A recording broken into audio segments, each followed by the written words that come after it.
Hello প্রিয় দর্শক, আজকে আপনাদেরকে দেখাবো আমরা কিভাবে পোর্ট্রেট ভিডিও করব। আমরা অনেকে সাধারণ মোবাইল দিয়ে পোর্ট্রেট ভিডিও করতে চাই, কিন্তু আমাদের মোবাইলের মধ্যে বিশেষ করে দামি মোবাইলের মধ্যে পোর্ট্রেট মোড থাকে।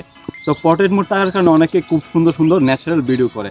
তো আমরা দেখাবো হচ্ছে কিভাবে নর্মাল মোবাইল দিয়ে আমরা পোর্ট্রেট ভিডিও করব। তো পোর্ট্রেট ভিডিও করতে হলে আমার প্রথমত কি করতে হবে, ক্যামেরা দিতে হবে। তো সাথে আসুন। এই যে ক্যামেরাতে ধরুন আমি আমার ক্যামেরাটা অন করছি, ক্যামেরাটা অন করার পরে আমি 2x জুম করব। 2x জুম করার পরে আমরা প্রথম হচ্ছে একটা সাবজেক্ট বাছাই করে নিব। সাবজেক্ট বাছাই করে আমি সাবজেক্টের কাছে ক্যামেরাটা ধরবো। তো সাথেই থাকুন।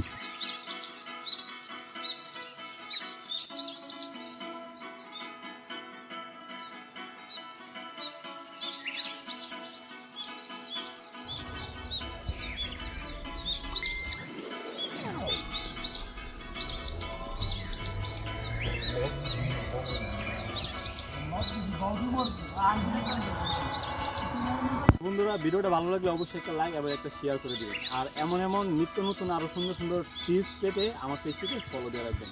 ধন্যবাদ সবাইকে।